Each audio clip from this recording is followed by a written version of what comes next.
여러분, 닥터 엠버의 응급의학 연구소에 오신 것을 환영합니다. 오늘은 게스트를 한 분 모셔보았습니다. 선생님, 자기소개 부탁드려요. 안녕하세요. 저는 레지덕트 덕 선생이라고 합니다. 덕 선생이라고 불러주세요. 덕 선생님, 환영합니다. 오늘은 덕 선생님과 함께 내용을 다뤄보려고 합니다. 그럼 케이스 하나 보면서 오늘 내용을 시작해볼까요? The case. 제가 얼마 전에 겪었던 일을 말씀드려볼게요. 아스마 히스토리가 있는 20대 남한이 호흡곤란으로 응급실에 내원하였습니다. 네뷸라이저 2번 돌리고 스테로이드 주고 나서 휘징도 다 좋아져서 퇴원 설명을 드렸어요. 여쭤보니까 로컬에서 흡입기를 처방받아 쓰시긴 하시던데 응급상황용 벤톨린은 안 갖고 계시다고 하더라고요. 그랬군요. 그래서요? 그래서 저는 환자분한테 쓰시던 흡입기는 그대로 쓰시고 숨이 찰 때만 추가로 쓰실 흡입기만 드린다고 하고 벤톨린을 퇴원약으로 처방했어요. 그랬더니 좀 있다가 약국에서 전화가 온 거예요. 덕 선생님, 환자분이 자기 주치의 선생님은 숨이 찰 때 처방받은 신비코트를 추가로 쓰라고 들으셨다는데 선생님이 벤톨린 쓰라고 하신 게 맞냐고 하시네요? 오, 그래서 어떻게 했어요? 저는 솔직히 좀 헷갈렸어요. 천식 급성 발작이면 싸바 쓰는 거 아닌가? 국시 공부할 때 퍼시픽에도 그렇게 나와 있던 것 같은데. 그래서 우선 벤톨린은 갖고 가시고 나중에 주치의한테 가서 상의하라고 하고 넘겼죠. 근데 그날 집에 가서 찾아보니까 천식 가이드라인이 많이 바뀌었더라고요. 맞아요. 선생님 말대로 천식 가이드라인이 전통적인 사바를 이용한 치료에서 흡입 스테로이드를 이용한 치료로 비중이 옮겨가고 있어요. 하지만 괜찮아요, 덕 선생님. 사실 이건 덕 선생님만 그러시는 건 아니에요. 한 연구에 따르면 미국 응급실에서 천식 악화로 퇴원하는 환자 중에서 흡입 스테로이드를 처방받는 경우가 겨우 6%밖에 안 된다고 해요. 진짜요? 그럼 94%에서는 저처럼 벤톨린만 처방하고 있다는 건가요? 네, 그렇죠? 이건 아무래도 사바 치료의 패러다임이 수십 년간 지속되어 와서 익숙해져 버린 관행이라 쉽게 벗어나기 어려워서일 수도 있어요. 하지만 에비던스가 있고 가이드라인도 있는 이상 환자에게 더 도움이 될 치료를 마다할 이유는 없겠죠? 오늘은 진화 가이드라인을 토대로 스마트 치료에 대해 알아보도록 하겠습니다. 왜 알부테롤 단독 처방은 위험한가? 먼저 왜 우리가 기존에 해왔던 사바라고 불리는 숏 액팅 베타 아고니스트 단독 처방이 더 이상 권장되지 않는 이유에 대해 알아봅시다. 덕 선생님, 천식이라는 질환은 어떤 질환일까요? 기관지가 좁아지는 질환? 맞는 말이긴 하지만 사실 기관지 수축은 천식의 증상이고 천식의 본질은 만성적인 기도염증이에요. 알부테롤 같은 사바는 기관지의 스무스 머슬을 일시적으로 이완시켜 기관지를 확장시켜주지만 근본 원인인 염증은 전혀 치료하지 못해요. 그러면 증상이 있을 때 사바만 사용하는 건 기관지를 확장시켜 증상은 좋아지게 할 수 있지만 질환 자체는 계속 악화될 수 있겠네요. 맞아요. 알부테롤을 자주 사용할 경우 베타 리셉터의 다운 레귤레이션이 발생해서 알부테롤에 대해 기도 내성이 생기고 오히려 기도 과민성이 증가할 수 있다고 해요. 또한 여러 임상 연구에 따르면 알부테롤만 사용하는 환자들은 응급실 재방문 위험이 2배로 높아지고 천식 관련 사망 위험도 증가한다고 합니다. 이런 이유로 2019년부터 진화 가이드라인에서는 다음과 같이 명시하기 시작했어요. 천식 환자에게 사바 단독 치료는 더 이상 권장하지 않는다 라고 말이죠. 예전에는 마일드한 아스마 환자면 필요할 때만 벤톨린을 사용하라고 하면 됐는데 이제는 안 되겠네요. 그럼 이제는 어떻게 해야 하나요? 그 대안이 바로 오늘의 메인 주제인 스마트입니다. 스마트는 무엇인가? 그럼 지금부터 스마트에 대해 알아보도록 하겠습니다. 스마트는 SMART, 싱글 메인터넌스 앤 릴리버 세라피의 약자예요. 이는 쉽게 설명하면 하나의 흡입기로 매일 정기적으로 사용하는 메인터넌스 치료도 하고 증상 있을 때 추가로 하는 증상 완화 치료도 하는 거예요. 그럼 환자가 메인터넌스 치료용 흡입기와 증상 완화용 흡입기를 따로 들고 다니지 않아도 된다는 건가요? 정확해요. 이전에는 환자들이 2가지의 흡입기를 챙겨야 하고 용도에 맞게 따로 사용해야 했다면 이제는 한 가지 흡입기만 가지고 유지 치료도 하고 증상 완화 치료도 하게 된 거죠. 한 가지 약물로 2가지 역할을 모두 할 수 있다니 환자 입장에서는 굉장히 편하겠어요. 스마트는 어떤 흡입기로 할 수 있는 건가요? 진화 가이드라인에서는 인헤일드 코르티코스테로이드와 포모테롤이 조합된 흡입기를 제시하고 있어요. 구체적으로는 부데소나이드와 포모테롤의 조합인 상품명 신비코트와 베클로메타존과 포모테롤의 조합인 상품명 포스터가 있습니다. 그렇군요. 그런데 엠버 선생님, 궁금한 게 있는데요.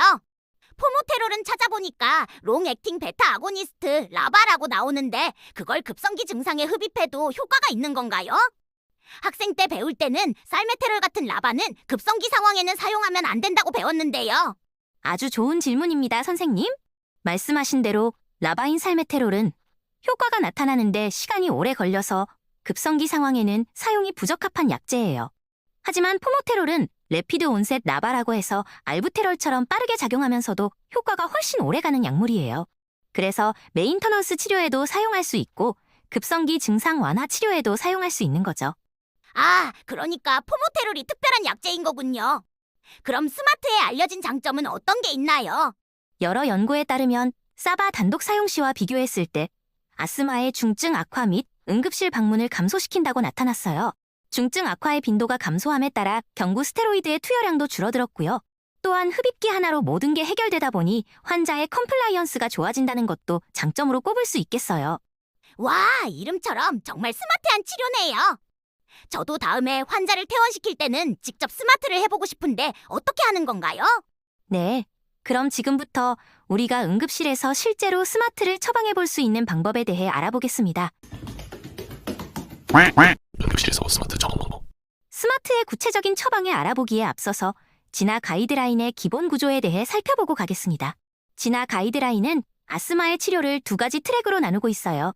트랙 1은 스테로이드와 포모테롤 조합의 흡입기를 급성 증상 치료를 위한 릴리버로 사용하며 동시에 질환의 정도에 따라 메인터넌스 치료를 진행하는 방법입니다. 우리가 앞에서 이야기한 스마트는 이 트랙 1에 포함된 이야기예요.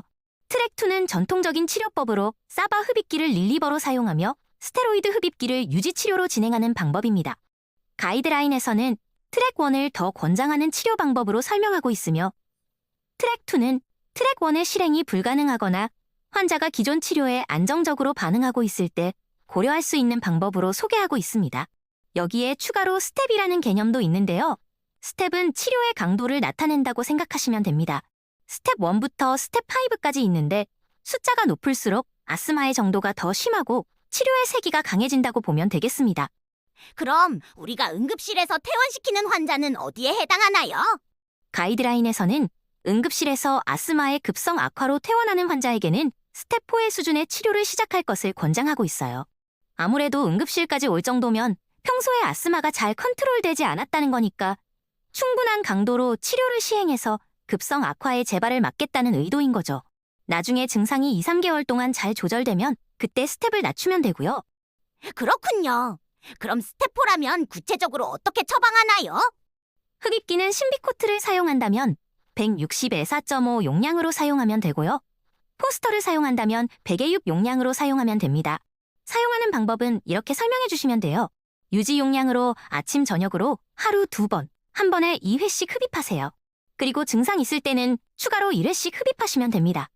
단, 하루의 흡입 횟수가 총 12회를 넘어서는 안 되며 12회를 넘어서 흡입할 정도로 증상이 심하시면 병원에 오셔야 합니다.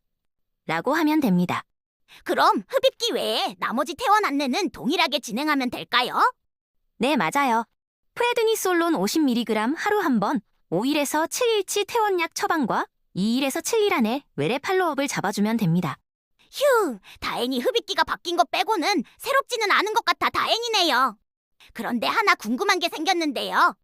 만약에 아스마 진단을 받은 적이 없는 환자가 아스마 어택이 강력히 의심되는 상태로 응급실에 와서 아스마에 준해서 치료 후 좋아져서 퇴원한다면 아직 아스마가 확진되지 않은 이 환자에게도 스마트를 시행하는 게 맞을까요? 아주 중요한 질문이네요. 실전에서 종종 마주치는 상황이라고 생각해요. 우선 진화 가이드라인에서는 일반적인 원칙으로 흡입 스테로이드를 시작하기 전에 아스마 진단을 확실히 하는 것을 권장하고 있어요. 아스마가 조절되고 난 후에는 아스마를 확진하는 것이 종종 어렵다는 것이 그 이유입니다. 하지만 가이드라인의 치료 파트에서 만약 환자의 첫 증상 발현이 급성 악화의 형태인 경우에는 스마트를 시작하는 것을 권고하고 있습니다. 비록 에비던스 레벨은 뒤로 낮긴 하지만 이를 참고했을 때 우리가 아스마가 강력히 의심되나 기존에 확진 병력이 없는 환자에게 스마트를 시작하는 것도 가능한 치료라고 할 수 있겠습니다. 테이크홈 포인트. 자, 그럼 오늘의 내용을 정리해보는 테이크홈 포인트 시간입니다. 첫째, 이제 벤토린 단독 처방은 그만해야 합니다. 사바 단독 사용은 사망 및 중증 악화 위험을 높이는 치료로 밝혀졌고 모든 아스마 환자는 흡입 스테로이드가 포함된 치료를 시행해야 합니다. 둘째, 스마트는 하나의 흡입기로 유지 치료와 증상 완화 치료를 모두 하는 치료입니다. 이는 환자의 중증 악화의 빈도를 줄이고 환자의 컴플라이언스도 좋아지게 하는 치료법입니다. 셋째, 응급실에서 퇴원하는 환자에게도 스마트를 시행할 수 있습니다. 신비코트 또는 포스터 흡입기를 유지 치료로 한 번에 2회씩 하루 2번, 증상 발생 시 1회씩 사용하면 되겠습니다. 닥터 엠버의 응급의학연구소. 오늘 내용은 여기까지입니다. 정말 유익한 시간이었어요. 오늘 다룬 천식의 스마트 치료법. 환자에게 큰 베네핏이 되는 치료인 만큼 다음에 기회가 되실 때 꼭 고려해봐 주셨으면 좋겠습니다. 오늘도 근무 중이신 모든 응급실 동료분들의 안전하고 성공적인 진료를 응원합니다. 지금까지 들어주셔서 감사합니다. 다음에 또 뵙겠습니다.